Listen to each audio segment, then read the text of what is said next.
Hey everybody, it's me, Micro. Today we're going to be doing something fun. We're checking out some more Magic the Gathering Arena. We're going to be playing one of my favorite decks. I'm going to show you the deck list here to start, and we're going to get in a couple of games, kind of show it off.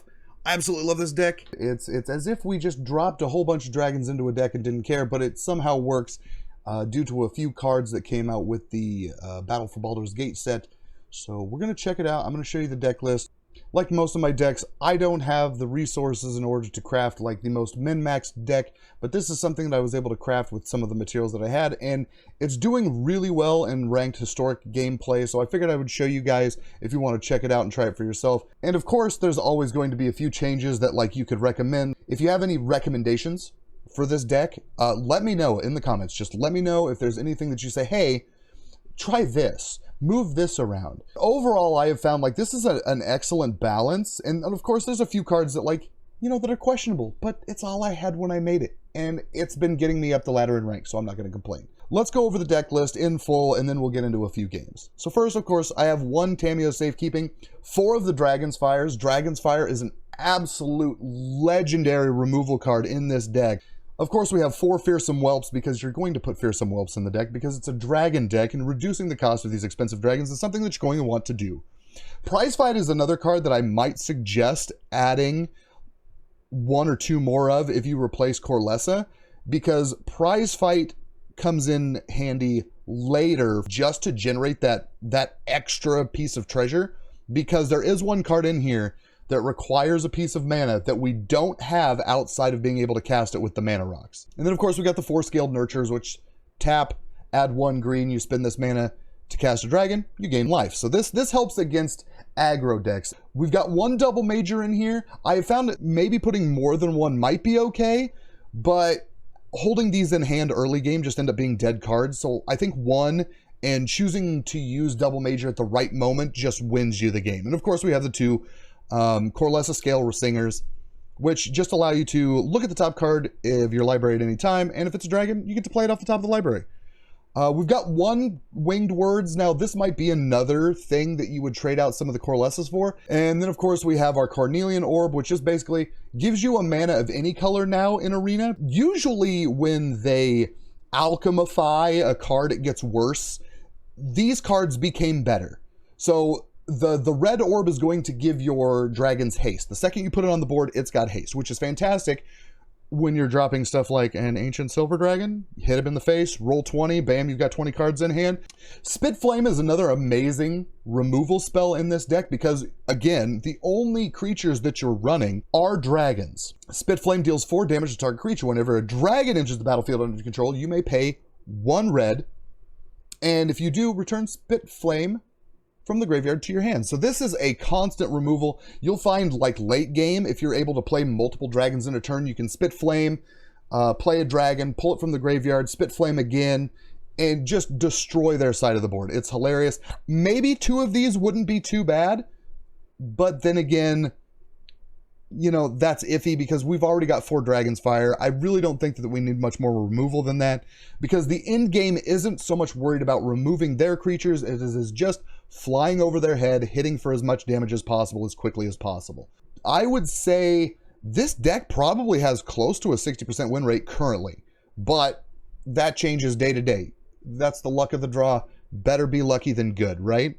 So let's move on to the creatures, our dragons.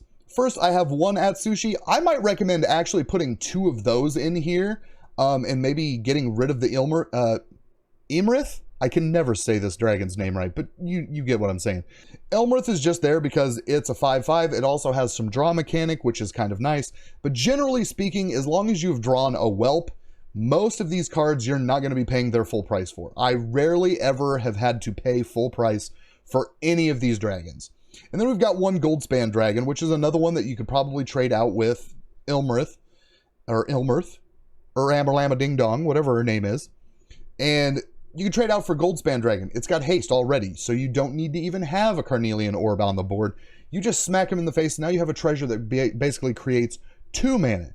I cannot tell you how many times that having Goldspan Dragon, hitting them in the face on that turn, creating the treasure token, and then because I was tapped out of mana, was still able to use Dragon's Fire, and because I was holding on to like Old Gnawbone in my hand, was able to remove a large creature from their side of the board. It is like the treasure here might again be very much worth getting rid of Desert Doom and adding a Goldspan Dragon.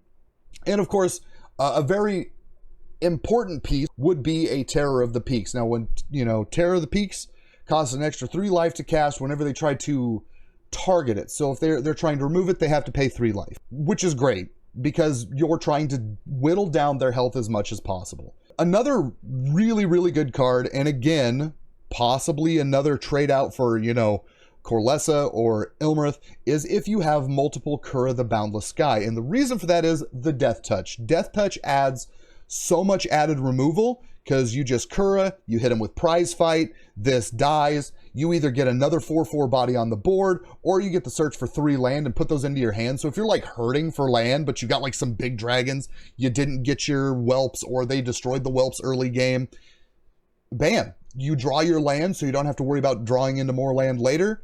Absolutely fantastic. But usually I use this for the Death Touch mechanic, and I just prize fight something.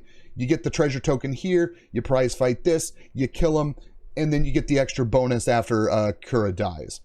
And of course, we're running 3 copies of Rith. Rith is unbelievably good.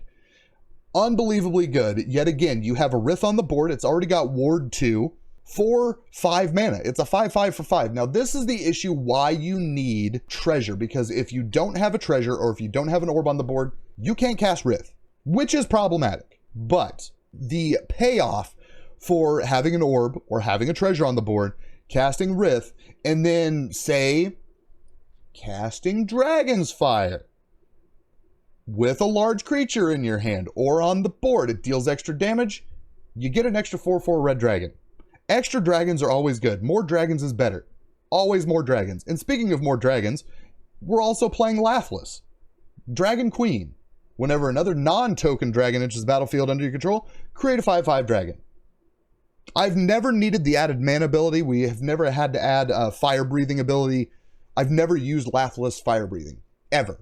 But it's there if you need it to maybe like knock down a couple extra hit points. But one of the real stars of this deck is, of course, Miriam Sentinel Worm.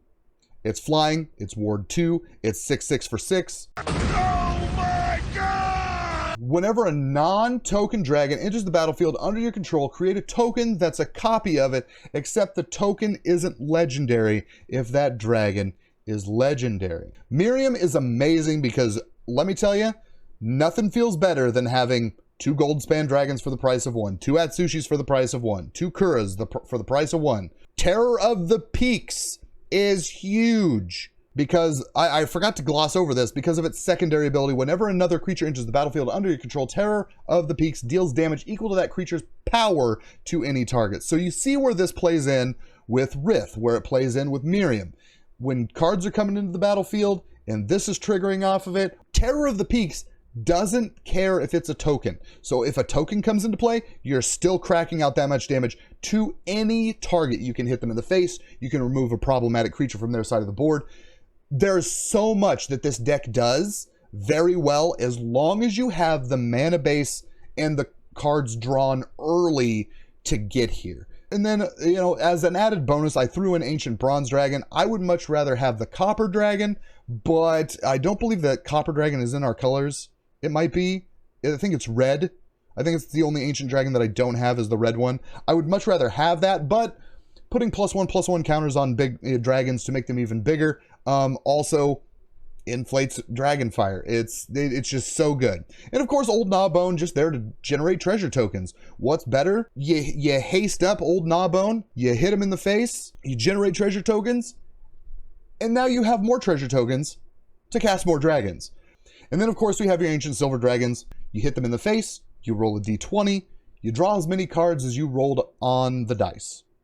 And you have no maximum hand size for the rest of the game.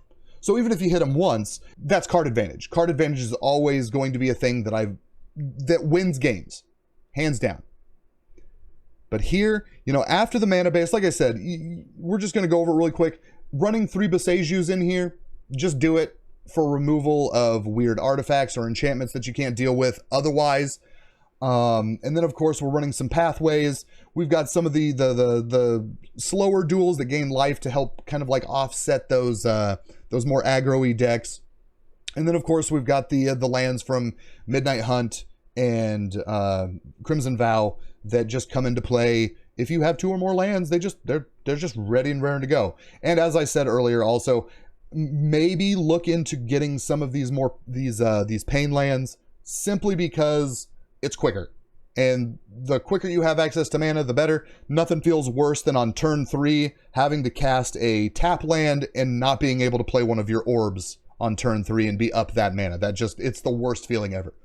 So now that we've got that out of the way, I want to talk about the one card that this deck, the shining jewel, or in this case, Jade Orb of this deck, is Jade Orb of Dragonkind. This card seems innocuous at first. It's an uncommon card. This is the card that I feel that most people are sleeping on in this set. You tap, you add 1 mana of any color. When you spend this mana to cast a dragon, it enters the battlefield with an additional +1/+1 counter, which is nice, but it also gains hexproof. Let me move my big fat head. It gains hexproof until your next turn. There is nothing more demoralizing for your opponent than when you're able to play the orb, drop out something like a reduced Miriam for 3 mana, and then know that it's going to stay on the battlefield unless they do like board clear, anything targeted, any targeted removal. They're done. They can't do anything about it. So Jade Orb of Dragonkind is huge. I would almost rather run more of these than these, but the hasted creatures, like having a balance between being able to haste them out and protect them, seems to be a good balance. But that's it. That's the deck. That's Oops All Dragons. I hope you like it. We're going to get into some gameplay, and I guess I'll see you just a little bit after the gameplay, and we'll talk about all the other stuff like, you know, following and subscribing to the channel and leaving a comment and liking and doing all that stuff. But let's get into the frickin' game. See if we can get a decent opening hand. That we've got a Whelp. We've got all 3 colors of mana. Fantastic. We'll be able to Whelp second turn, Dragonfire.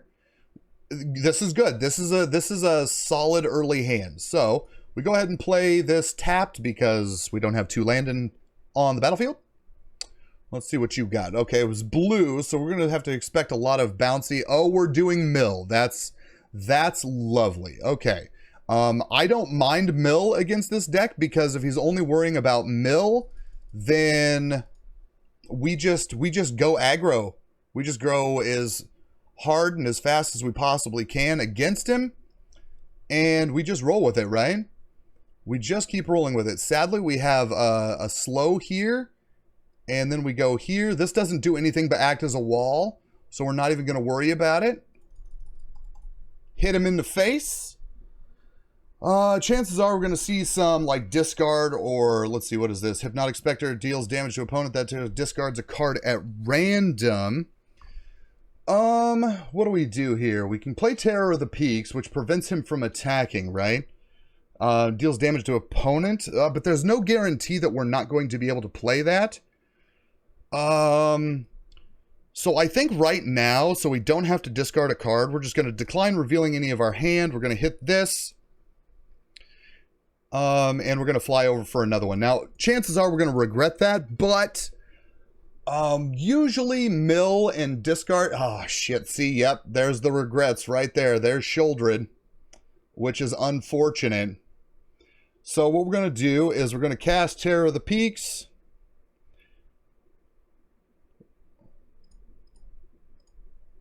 We're going to fly over. Now, he's got Death Touch. Now, we need to accelerate this because what he's going to do is he's going to start doing some excellent card draw here. Tendrils, gaining life. That wasn't enough. Does he have another one?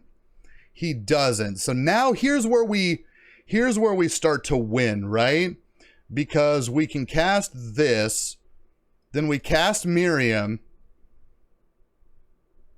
Dealing 6 damage to Shieldred.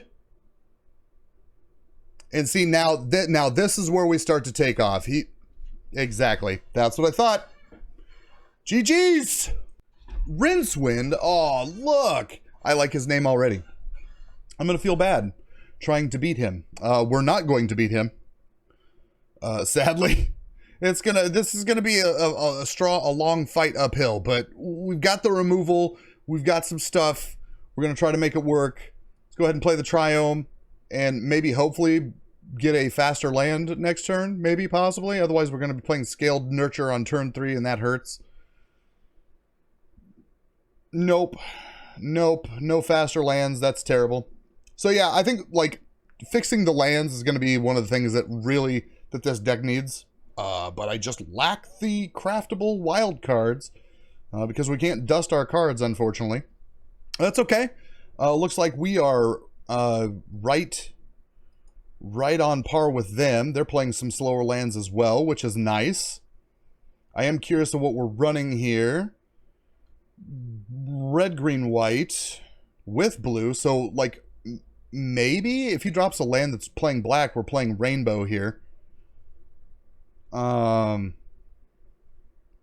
Curious what we've got. Soul Herder.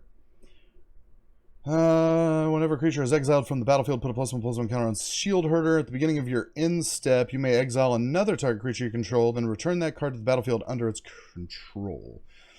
Ooh, that's tough. You know what? What we're going to do is we're going to go ahead and we're just going to use Spit Flame right here. We're going to remove it. And hopefully draw into some mana or potentially a Whelp. But the awesome thing is, because we're able to Spit Flame, we'll be able to get that card back later. So never feel bad about burning that off, because you'll always be able to get it back. As long as you have 3 or 4 mana. A Dragon Whelp, well that's unfortunate. But I guess what we'll do, just to maintain, so that's 4, 5 mana. We've got 5 mana, so we'll be able to play Terror of the Peaks next turn. So we'll decline revealing a dragon. We'll get rid of the Whelp as well. And of course not attack, because we don't have any damage to do. And we sit and wait for Rincewind to see what his 5th turn play is. If he can mana. He can. But for 5 mana, we are able to play Terror of the Peaks, which allows us to prize fight anything off the board. Let's see. Wrathful Red Dragon. Whenever you control whenever a dragon you control is dealt damage, it deals that much damage to any target that isn't a dragon. Well, that's lovely, because we're able to do this. We're able to play this. And unfortunately, we can't do that, so there we go. It looks like dragons are become a new thing. I've played enough Historic that with this deck that people are picking up on it. They're like, hey, dragons are pretty cool. Wrathful Red Dragon is actually not too bad either. So if I can get 1 more mana, which would be lovely. I don't, which kind of sucks. Oh, but we can cast Miriam, which is fantastic.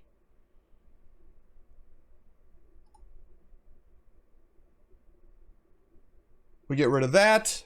It can't do any damage to anything because they're all dragons on the board. So he's going to just do what? 5 to my, or 6 to my face, probably. He needs to do 6 to my face. 6 to the face. There we go. And of course, we're going to fly over with Terror of the Peaks. We can block the Ambitious Dragonborn with Miriam. It's very interesting. So he must be also playing Rith, but he's playing more with Rith than anything else. Here we prize fight. Oh, I mean, I guess we could just Rith. No, we have to... so we can actually Rith next turn. What we're going to do is we're going to prize fight Miriam into the Dragon Whelp, so it can't block it. I don't think he has enough... Activated more than once this turn. Sacrifice Whelp at the beginning of your next turn. No, he's unable to do it. And we fly over for 11. In this case, we're going to accept the Ambitious Dragonborn. We're going to go ahead and play Corliss and just deal the damage to his face and pay the 1 to put the Spit Flame back in our hand. Which creates another one, so we put another one to his face. That's 14. And 3 more damage is all we need. Not too bad. Not too bad at all. And we could, like, technically, we can Dragon's Fire at any point. So if he plays something big, we can just, like, Dragon's Fire the board. There's the Jade Orb. That's what he was needing.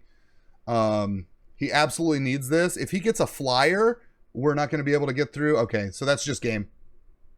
Not too bad. Not too bad. You get. Oh, I was gonna say, please don't rope. Well, there we go. Let's squeeze one more game in. Those games are rather short, so let's squeeze one more in before we. Let's see how this do. Let's see how we do with this deck. I like this deck a lot. I don't normally play with dragons, but you know what? The dragon orbs have just made this game, and we haven't even seen the use of the dragon orbs with this deck. You can see how well it works even without it. This is a pretty rough hand, but we do have card draw, but we do have blue mana. So we're actually going to keep this, because of the draw. I think we'll be okay. I might be wrong. Oh, see, and there's the whelp. Oh, there's the whelp. It's so good. So what we do is we play Boseiju next turn. We play the whelp. Hopefully the whelp survives. And if it survives, and then we're able to draw. If it survives for 2 turns, if it survives this turn, and then up until our next turn. Okay, we're playing against Shrines, so it's going to be very difficult to win here. But we're going to do it anyway. We're going to attempt to do it. Going to attempt to win. Unfortunately, we only drew one. We only drew one dragon, and because of the shrine, we're pretty much like, this is where we're pretty toast. There's not much we can do because these decks don't usually run creatures. They usually don't have to worry about them. So we just keep, you know what? Do we actually, let's see, hold on. This is at the beginning of their upkeep. Opponent deals 1 damage to any target equal to the number of shrines you control. Discard 1. Sanctum Shields deals X damage to target creature. There's really nothing we can do here. There's really nothing we can do here, sadly. I guess we can do this and force him to, like, slow his turn down next turn. Like, that's the only thing we can do, is to try to outpace him. But, like, he's just going to remove both of them. Hopefully he taps 1 down to this, discards a land card or a shrine card. Maybe, possibly, but there's little to nothing we can do here. He pulled one of those, pulls a Bloodfell. Yeah, we're not going to be able to do this if he gets any more of these on the board, sadly.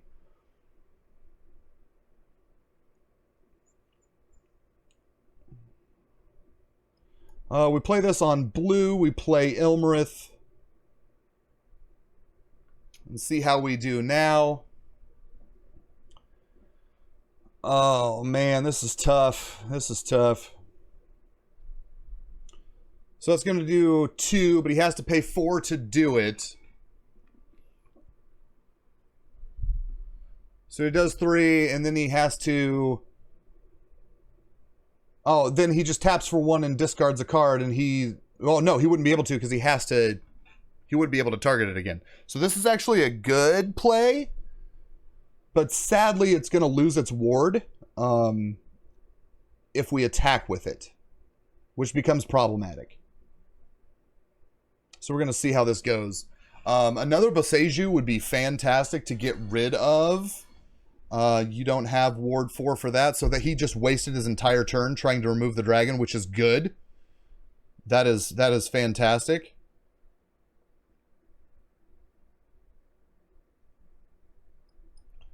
We're going to play this.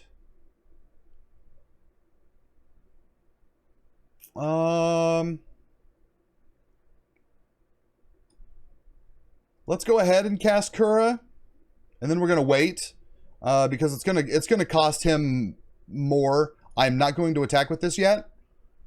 I want to try to get as many cards out of my hand as possible.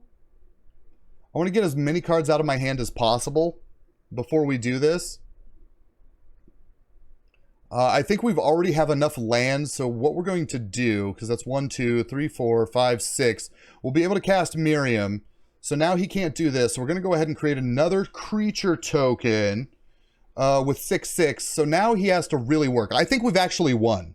I think we have actually won, because then we cast Miriam. We attack with the 6/6. These both have ward. We attack with 1/6/6.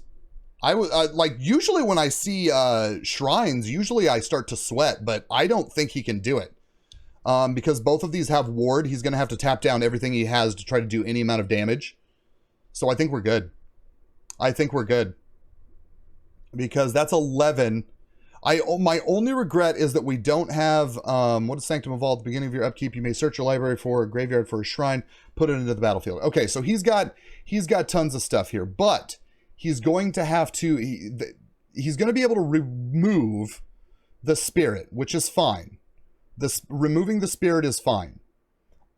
This really is really sad that we're not able to play this, but we're able to get this. We get 2 of them. We don't get one of those.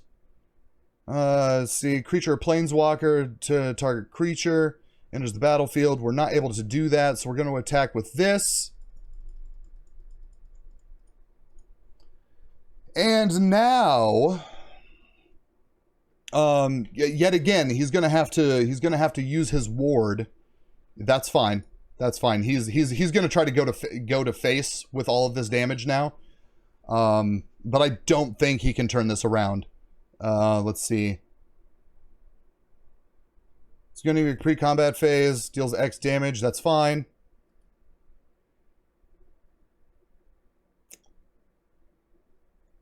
I think do we win here?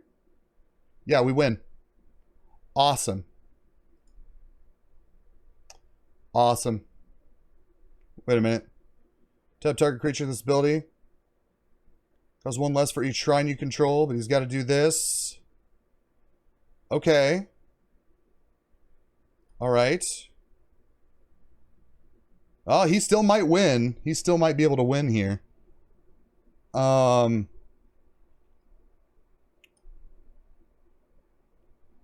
It's unfortunate that we didn't get... Oh, we have a Terror of the Peaks. Hold on.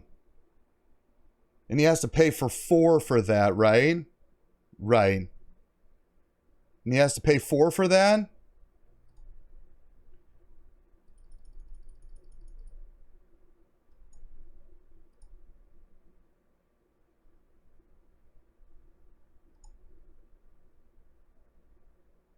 Okay, so he really, like, hold on. We might be okay here. We might just, it's so close. It's so close. Shrines versus dragons, baby. Oh, he can do it though, can't he? He can do it. That's game. Good game. Well, we'll leave it at that. As you see, like, the deck works really well. Shrines are still a problematic deck type, archetype in Historic, but I think it's a pretty solid deck. Thank you everybody for checking out the video. I hope you enjoyed some of the gameplay. I hope you try the deck out. Let me know what you think. And again, if there's any changes you think that could be made to this deck to make it even better, let me know in the comments. If you would like to see me craft some wacky, goofy thing, I love crafting decks on theme. I like janky goodness that, like, this isn't supposed to work. Just the other day we made, right before the standard rotation, we made Strixhaven Stadium and work. And we won quite a few rounds, so, like, what do you do? If you like to see some janky wins, if you want me to build something janky, let me know if I've got the materials to craft it. I'll give it a shot, and we'll make that the next video. Until then, guys, thank you so much. Don't forget to like, subscribe, do all that happy horse shit, and I'll see you all in the next video.